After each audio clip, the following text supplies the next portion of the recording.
ci mbas mi di Covid 19 ak campagne vaccination bi nga xam ne jur na ak coow tuuti ndax vaccin AstraZeneca bi nga xam ne rupture la ñu ci daal di nemmeeku ci stock yi ni fi amee woon yi nga xam te ni jëloon nañu sax seen dose bu njëkk boobu ba léegi ci guddi gët setagul la ñu nekk ak jaaxle bu dee sax ñi nga xam ne ñoo di kilifa yi dalal nañu seen xel ne yàggul dara lu jëm ci yeneen doses yi dina ñëwaat coordonnateur programme élargi vaccination ne ca ministère de la santé confirmé na sax xibaar bi ni mel waaye nag wax na ne ci toll ci million ak lu teg ci ay sénégalais vacciné nañu ci dose bu mu mënti doon moo xam Sinopharm AstraZeneca wala sax Johnson docteur Ousseynou Badiane lay wuyoo ñu teewlu ko ak Mamadou Fafana.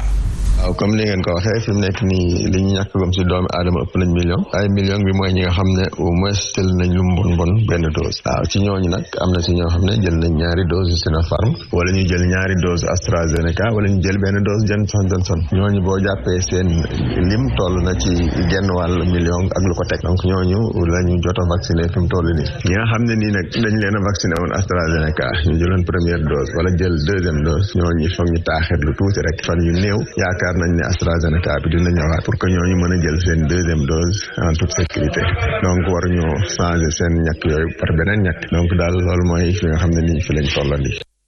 vaccin yi lu am solo la te itam yaakaar mën na ci teru du samay kàddu yi kii xelam màcc jëm ci wàllu physiologie di docteur Bamba Kane wax na ne bu dee sénégalais ñu ngi wéy di dem di ñàkku ji fii ak ab diir lu jëm ci mbas mi moom xëy na xeex gi dina ñoŋ ba itam ñu mën ko fee jëlee docteur Bamba Kane ñu teelu ko. borom xam-xam yu bare bare wax nañu ne ngir vaccination bi am njariñ ci askan bi yépp faaw ñu am lu ëpp moitié population bi ñu vacciné leen maanaam fukki nit yoo jël juróom-benn yi jàpp juróom-ñaar yi ñu vacciné leen fi mu toll nii boo jëlee fukki nit yu nekk benn bi moom moo vacciné wu mais nag semaine bii ñu génn ak semaine bi ci topp gis nañ ne nit ñi ñu ngi daw di dem ci centre de santé yi di vacciné wu te rythme bii ma gis nii bu dellul ginnaaw xëy na taux boobu nga xam te ne moom la ñu soxla yàlla mën na def fii ak ay fan yu néew ñu am ko. ñu des ba léegi ak ci Covid 19 ak variant bi ñu duppee variant Delta bàyyiwul jamono ji àddoo ngeen di teewlu jigéen ñi nga xam ne dañoo wan lor ñoom itam ci jafe-jafe képp la ñuy dund jamono ji tax na itam kuñ ci césarienul waaye itam ñeneen ñi dañ ci ñàkk seeni ko doom wala sax ñeneen ñi am ca complication yu doy waar jamono ji ci hôpital yi daan ci dikkaat ci nu mu gën a yaatoo sikool alors Ablaye Mbow laaj bi day daal di tàmbale ci AstraZeneca bi nga xam ne en rupture la boobu ba léegi ñi ñàkkoon première dose bi seen fit toogatul. waaw seen fit toogatul parce que ñoom ñëpp ñu ngi xaar jot ni li nga xam ne moo deuxième dose. waaye dégloon nañu si gémmiñu ay spécialistes ñu ne amul diir pour le moment boo xam ne war nañ ko mën a jàpp ni boo ko jëlulee dootul am benn efficacité par rapport ak li nga xam ne moo di prise première dose bi. dañuy fàttali ni Inde lañ doon jëlijee li nga xam ne moo di AstraZeneca bi te Inde benn jamono ndax la ko dal si virus Delta bi dafa mujjoon tëj lépp li nga xam ne moo di exportation jëm si li nga xam ne moo di vaccin AstraZeneca waaye autorité sanitaire bi jiite programme élargi de vaccination di docteur Badiane wax na ni AstraZeneca boobu mi ngi yegg si Sénégal gars yi ñu ngi koy xaarandi donc nous espérons après Sinopharm mu ñëwaat après Johnson ñëwaat donc ñi nga xaar effectivement AstraZeneca ñëw donc nañu def tous les efforts nécessaires et possibles pour que vaccin boobu yegg si dans les meilleurs délais afin que ñiy jël li nga xam ne mooy première dose mën a jël seen deuxième dose parce que nu nga ko waxee ñoom tamit ils sont frappés de psychose par rapport ak li nga xam ne mooy delta bi. beneen psychose Hadj Mansour mooy soxna yi nga xam ne dañoo won lor jamono ji variant delta bi mi ngi leen di bëgg li yóbbu la bisina kuñ ci césarienul gis na ni itam da ngay ñàkk sa doom alors loolu est-ce que jotul kilifa yi itam def leen taxaw seetlu ci prise en charge bi gën leen a dëgëral ngir ñu mën a mucc. boole ci ñu pousse leen ci ni mën nañu vacciné wu. xam nga loolu itam dafay laaj ay assurance yoo xam ne war nañ leen koo defal ci vaccin yi parce que xam nañu ni tawat ji bu ñëwee song la xëy na ci situation yi mu lay fekk mun na la néewal doole certes mais après vaccin yi amul benn garantie amul benn assurance donc loolu itam laneen la te gis nga dafa am benn situation boo xam ni fi ñu toll ni Sénégal yi précision dong la ñu laaj mais ba léegi gisagoo benn docteur wala ministère de la santé defal ñu précision boobu ci vaccin yi ñëpp nañu dem vacciné wu ji certes mais vaccin yi nga xam moo jiitu variant delta du moins ban impact lay def parce que Bamba Kane bëggoon naa loolu ñu laaj ko question boobu comme moom xam-xam foofu la màcc jëm parce que delta dafa juddu après vaccin yi. parce que virus bi dafay muter donc ban impact lay def ci ñi am delta bi nga xam ne moom la Sénégal di dund actuellement. est-ce que ñun ñoo bokk ak Côte d'Ivoire même variant bi ñuy dund. est-ce que ñun ak France ñoo bokk même variant bu ñuy dund loolu bala ñu ciy répondre at ñu toogaat pratiquement ay 6 mois 7 mois soog ci indi ay réponses yoo xam ne ay incohérence lay nekk parce que tey docteur Ousseynou Badiane lii mu répondre tey élément bi nga jàllale sànq.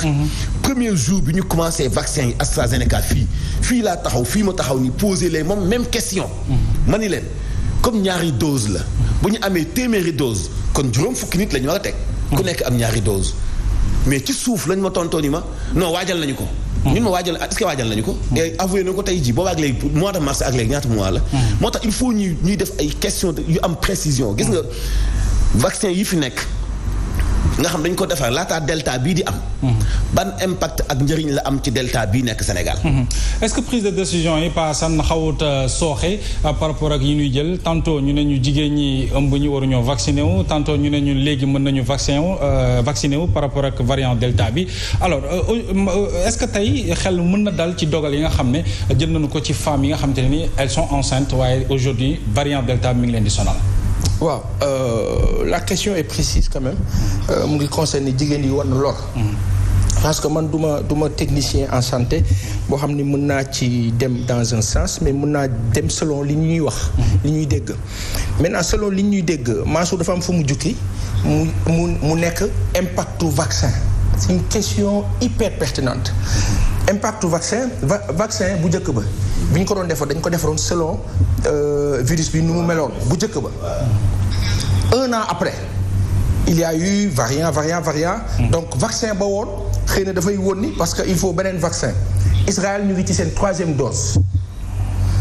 dëkk bu mel ni France ils auraient commandé 2 milliards de doses pour que chaque Français jël ci ñeent doses ñu ngi ci seen benn dose ñeneen ñi ñu ngi ci ñaar. tubaab bi commencé di laajte man dafa am loo xam ne personnellement dafa ma intéressé à ce niveau. dès qu'on parle de vaccin mooy lu tax tubaab yi di marche jamono bi. lu tax ay soignants di démissionner en France. lu tax ay soignants di casse di xeex ñenn ñi di wax sax ne bu njëkk bi il y a eu génocide. un mot très fort lu tax tubaab bi di wax loolu. lu tax marche boobu di am foofu en France di am Rome ak feneen te ñun fii mu mel ni ñun loolu intéressé wuñu wala dégguñu ko lu tax suñu docteurs yi nekk fii. duñ ñu wax lu tax ñooñu am position yooyu. donc laaj bi rek mooy ci tënk. dafa am nag loo xam ne faw ñu wax ko man danaa ko wax ci sama gis-gis bu gàtt ak samay limite. ci li ma yëg ci li ma xam. dafa am ñoo xam ne dañoo vacciné wu ñàkk seen bakkan. bëgg nañu tey bu ñu docteurs yi di wax. ñu wax ñu ne kat vaccin bi am na ñu mu lor parce que ñii waruñu ko woon jël wala bi ñu koy jël lii moo tax ça rejoint alors moom très rapidement dafa am loo ci bëggoon a yokk. waaw non en fait boo xoolee Israël. 3e dose bu leen di jox jëm si vaccin Pfizer. pour le moment c'est pour les personnes de plus de 60 ans. 3e dose yi ñu recommandé yépp dans pratiquement pays yooyu concerné yépp c'est pour les plus de 60 ans et moins que ça. ba léegi wax ko ñu 3e dose donc loolu c'est important de le dire et que femmes enceintes yi tam. femmes enceintes yi tamit. la vaccination n'était pas recommandée benn moment mais aujourd'hui selon le dernier communiqué ñoom bu ñu waxee léegi c'est recommandé pour les femmes enceintes. alors ñu dem ca département bu Mbour foofee itam centre de traitement bu yees ñu ngi ko fay xarandi xibaar bi ni mel de Ousmane Dia directeur bu établissement de santé publique moom moo ñu ko xamal mu doon ak xibaar wi nga xam ne wu am solo la te médecin chef des urgences de l'hôpital de Grand Mbour docteur Khoudous Bamba daan na koy dëggal wax na ne lu jëm ci wàllug CTE boobee